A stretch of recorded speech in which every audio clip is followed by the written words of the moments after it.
Hi, I'm Ashley Wendo, and this is my presentation on my research titled The Legacy of Affliction, Coping Through Palo Monte and Regla de Ocha in Special Period Cuba for the UCLA History Undergraduate Conference of 2021. The Cuban Special Period was an era of abrupt change and instability in which scarcity and famine ran rampant. As the state abruptly changed from an accommodating and protective government to an economically free-falling state, dynamics established prior to the special period were altered, and today I'll be discussing how some of these dynamics shifted, as well as what these shifts created. This shift forced Cubans to face genuine concerns over their ability to survive, and it led to a renewed rise of Afro-Cuban religions such as Palo Monte and Regla de Ocha being seen as valuable tools for coping due to their associated cultural memory, as practitioners now looked for a semblance of protection, comfort, and stability. The economics of the special period. So, after the Soviet Union collapsed in 1991, Cuba was thrown into a period of economic crisis as it sought to stabilize itself without the Soviet assistance that it had once received as a member of the Council for Mutual Economic Assistance. As Fidel Castro stated in 1991, Cuba was now entering this special period in peacetime, where the Cuban government would be forced to implement emergency measures to fight off a debilitating crisis. This economic situation was made worse by U.S. sanctions that sought to restrict Cuba's access to U.S. marketing goods, prohibit trade with third countries, prohibit U.S. dollar transactions, and also denied Cuba access to global financial institutions.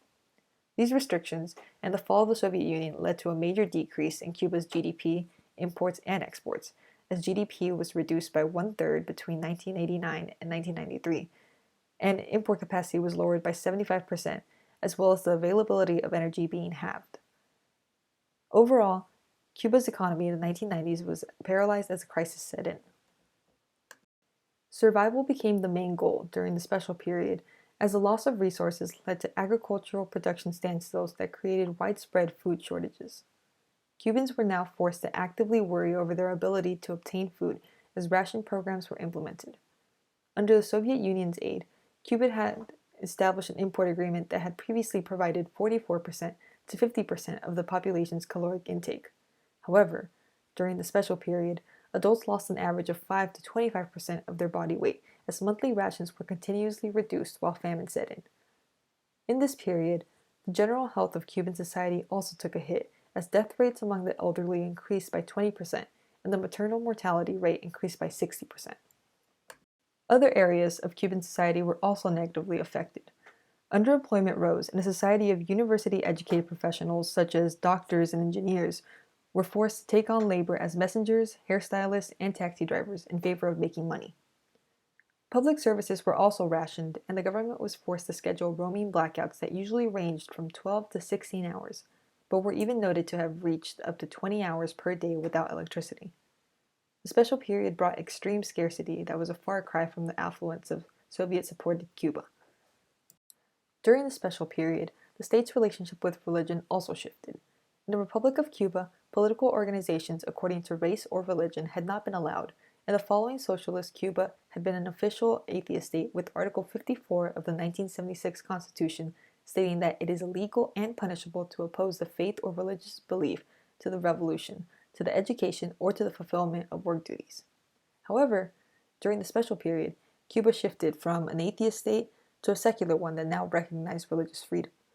Benefits of this move would be both economic and spiritual, as this allowed Cuba to access economic aid from the United States through religious groups by presenting itself as the center for several Afro-Atlantic religions for global prestige.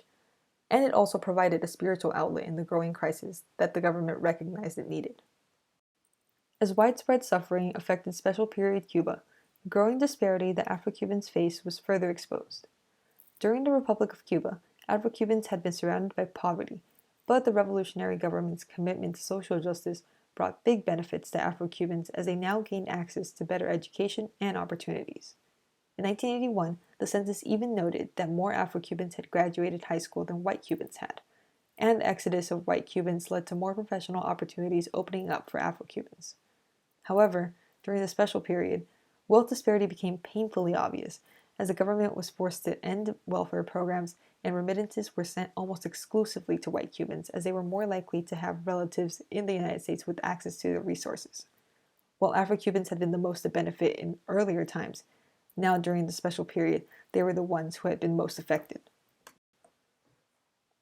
During the special period, Regla de Ocha and Bailamonte developed into powerful, publicly recognized religions due to their ability to provide emotional comfort and spiritual protection in this period of affliction.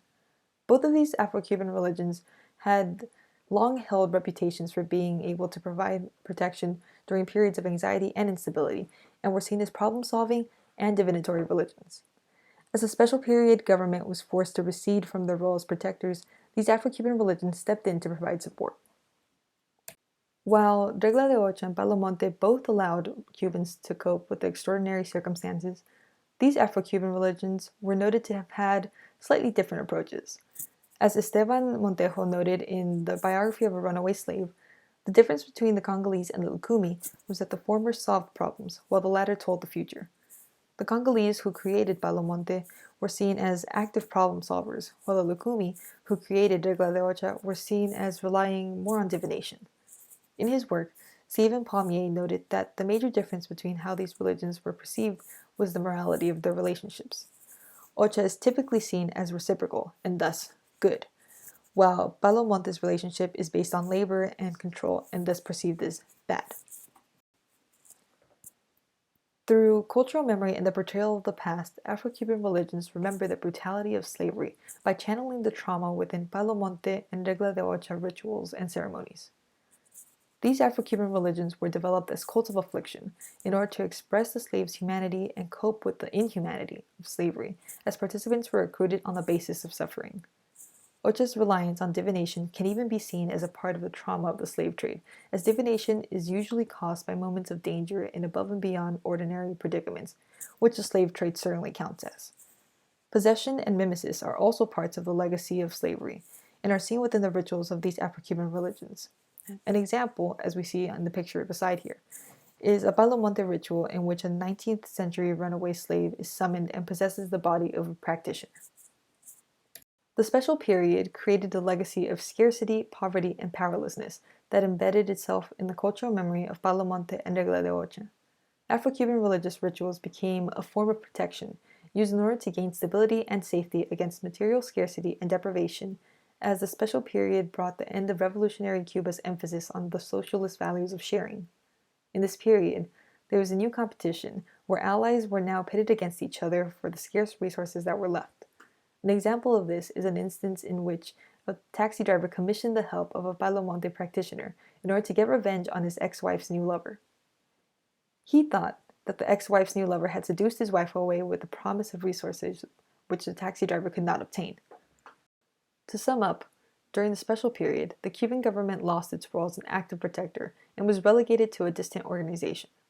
Bailamonte and Regla de Ocha, which were viewed as problem-solving and divinatory religions, were then used during the special period to interact with major anxieties and to provide protection from scarcity and poverty that ran rampant. These cults of affliction came to consolidate the community by drawing from the cultural memory and long-term trauma of slavery in order to provide comfort during the special period, which is certainly another era of increased suffering that these religions had encountered. Thank you. I'd also like to take this moment to say thank you to Dr. Derby for being extremely helpful with all of my research.